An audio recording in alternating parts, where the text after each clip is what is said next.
Hello, everyone. Welcome back to today's short story.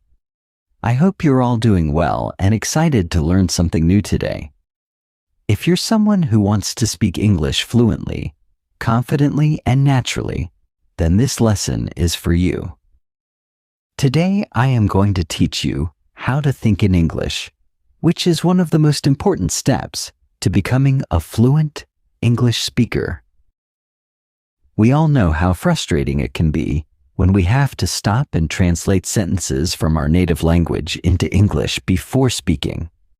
It slows us down, makes us feel less confident, and often leads to mistakes.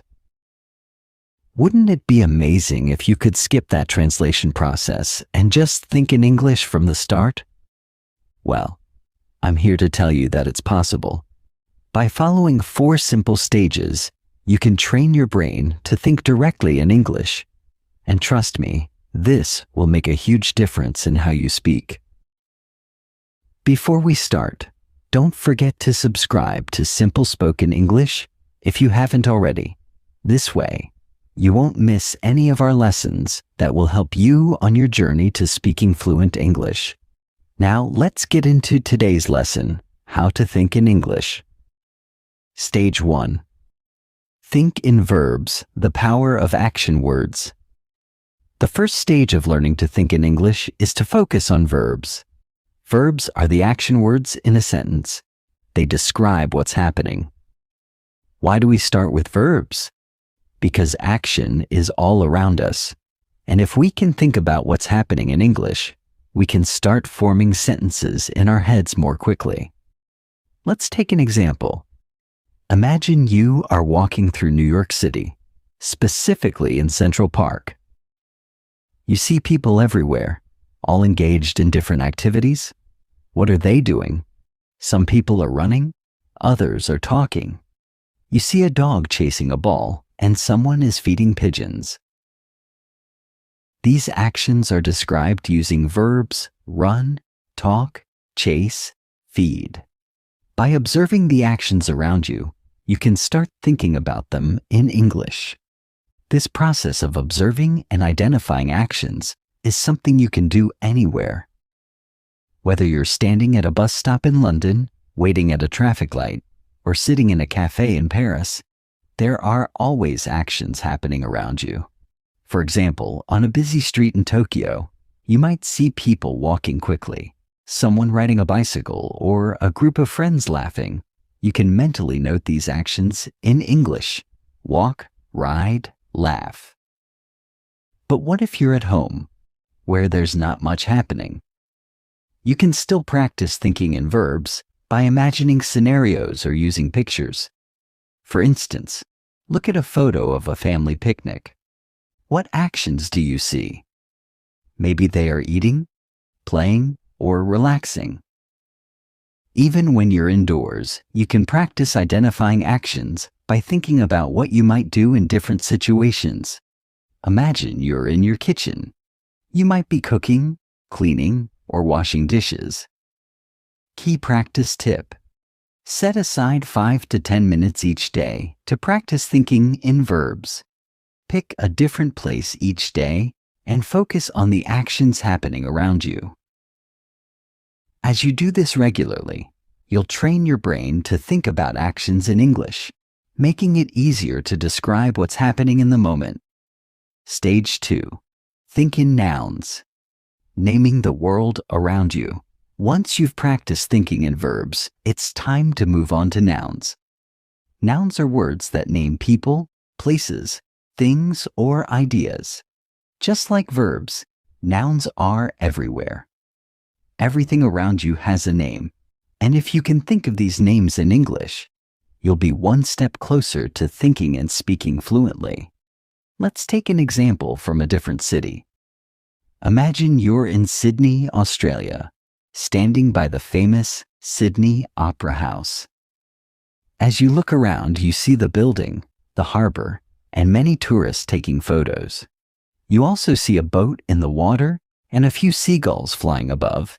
Each of these things is a noun. Building, harbor, tourists, boat, seagulls. It's important to practice thinking in nouns wherever you are. If you're at a market in Delhi, India, you might see fruits, vegetables, spices, and vendors.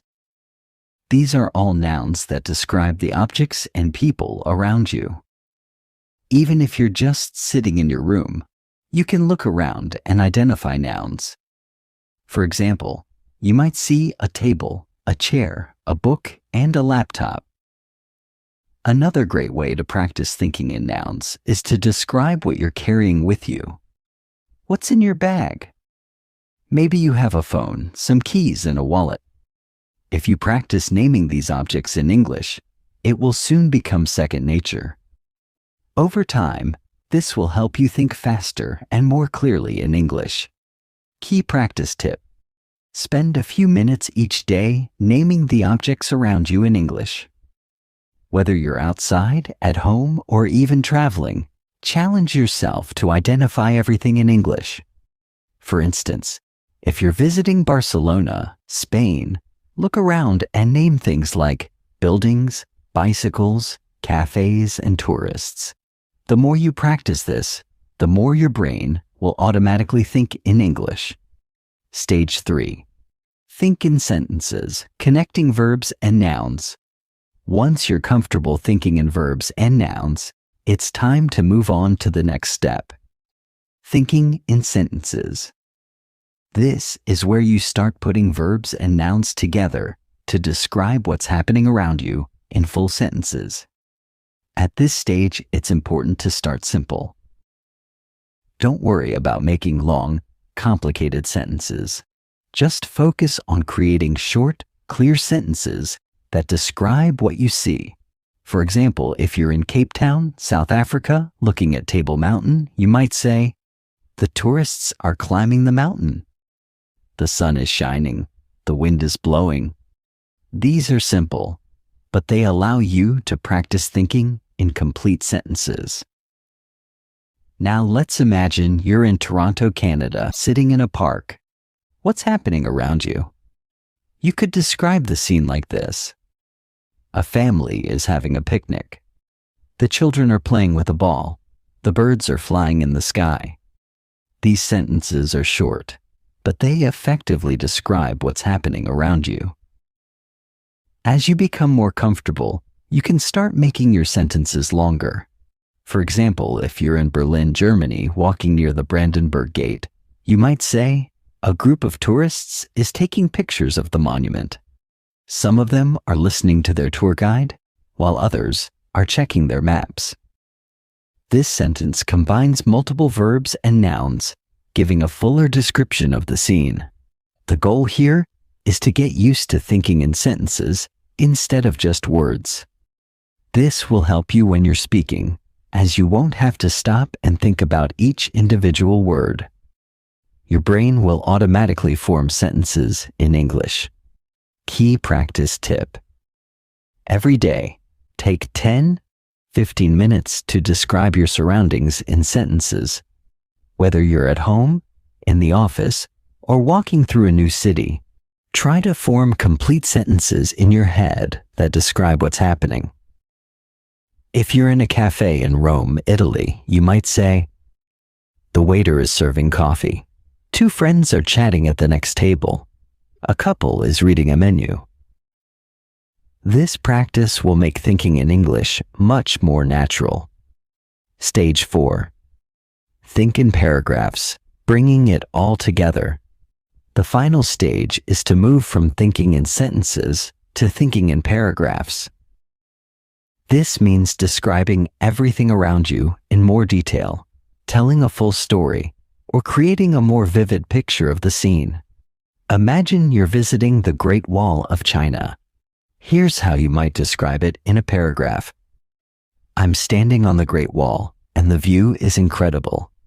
The mountains stretch out as far as I can see, and the wall winds its way across the landscape. There are tourists all around me, taking pictures and walking along the wall. I can hear people speaking in different languages, and there's a cool breeze blowing through the air. The steps are steep, and the stone is worn from centuries of use." In this paragraph, you've combined everything: verbs, walking, speaking, nouns, tourists, mountains, wall, and sentences to create a full description of the scene. By practicing this, you'll start thinking in English more naturally, as you won't just be forming short sentences. You'll be able to describe things in full detail. Let's take another example. Imagine you're walking through a bustling market in Istanbul, Turkey. You might describe the scene like this. The market is filled with people, all busy shopping and bargaining with the vendors. I can smell the spices in the air, and the bright colors of the rugs and textiles catch my eye. A man is selling tea from a cart, and groups of tourists are taking photos. The sound of people talking and laughing fills the air, and the atmosphere is lively and energetic.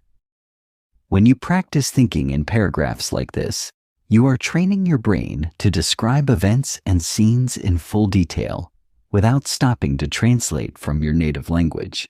This stage is essential because it helps you not only think in English, but also express your thoughts in a more coherent and fluent way. By focusing on forming paragraphs, you can talk more naturally and at length, which is key when you're aiming for fluency. Let's take one more example to practice. Imagine you're sitting in a cozy cafe in Amsterdam, Netherlands. Here's how you might describe the scene in a paragraph. I'm sitting at a small table by the window, sipping my coffee. The cafe is warm and inviting, with soft music playing in the background. Outside, I can see people riding their bicycles along the canal. The sky is cloudy, and it looks like it might rain soon. Inside, a few people are reading books, and a couple is chatting quietly over their breakfast. The smell of freshly baked bread fills the air, and the atmosphere is calm and peaceful. In this paragraph, you've combined all the elements, verbs, nouns, and sentences to create a vivid picture of the scene. This is the final stage of thinking in English, where you can describe situations in detail, just as you would in your native language. Take a few minutes to describe your day in a paragraph. Start from the moment you woke up and think about everything that happened. What did you do? Where did you go? Who did you meet? Try to describe it all in English. For example, today was a busy day. I woke up early and went for a walk in the park. The weather was nice, and I saw a lot of people exercising. After that, I had breakfast at a small cafe. I ordered a cappuccino and a croissant. Later, I went to work and had a meeting with my team. We discussed our new project, and everyone had great ideas. In the evening, I met a friend for dinner at a restaurant. We had a great time catching up and talking about our week. This type of daily practice will not only help you think in English, but also improve your ability to recall and describe events in detail. Putting it all together. Achieving fluency through practice. By now, you should have a clear understanding of the 4 stages of thinking in English. Think in verbs. Focus on action words and describe what is happening around you. Think in nouns. Name the people, places, and things you see in your surroundings. Think in sentences. Combine verbs and nouns to form short, simple sentences. Think in paragraphs. Bring everything together to create detailed descriptions of scenes and events. Each of these stages builds on the previous one, helping you develop the ability to think directly in English without the need for translation. It's important to practice each stage regularly, as this will train your brain to process information in English more naturally. Why thinking in English is essential for fluency. Now that you understand the stages, let's talk about why this method works. When you first start learning English, you likely translate from your native language. This is natural. but it creates a delay in your speaking. Instead of speaking smoothly, you have to pause and think about what to say, which can make you feel less confident. By practicing thinking in English, you eliminate that translation step. Your thoughts will naturally form in English, making your speech faster and more fluid. When you can think in English, you'll also find it easier to have conversations, express your ideas, and respond quickly in discussions.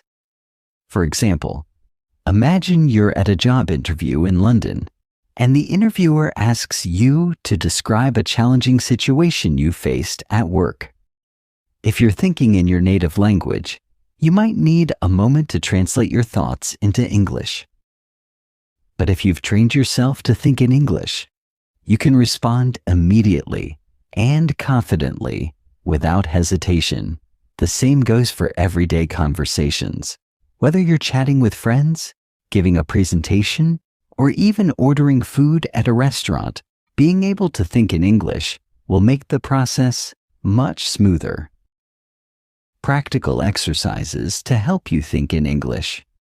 Now that you've learned the 4 stages, here are some practical exercises you can do to improve your ability to think in English. Daily observations. Spend 15 minutes each day observing your surroundings and describing them in English.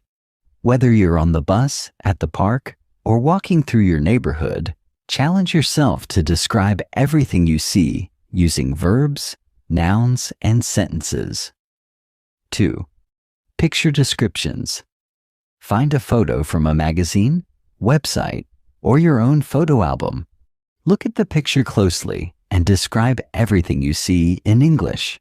For example, if you're looking at a picture of a beach, you could say, "The sand is white and the water is crystal clear." There are a few people swimming and some children are building a sandcastle. In the distance, I can see a boat sailing on the horizon. Write a journal. At the end of each day, write a short journal entry in English. Start by describing what you did that day, where you went, and who you met. As you practice, try to include more details in your descriptions. B. Talk to yourself. If you don't have anyone to practice speaking English with, you can practice by talking to yourself. Pick a topic and try to talk about it for a few minutes. For example, you could describe your favorite movie, explain how to make your favorite dish, or talk about your plans for the weekend. 5. Set language challenges. Challenge yourself to think in English for short periods throughout the day. For example, set a timer for 5 minutes and commit to thinking only in English during that time. Gradually increase the time as you become more comfortable. Final thoughts. The road to fluency. Learning to think in English is a journey, and it requires patience and practice. The more you engage with the language, the more natural it will feel to think, speak, and express yourself in English.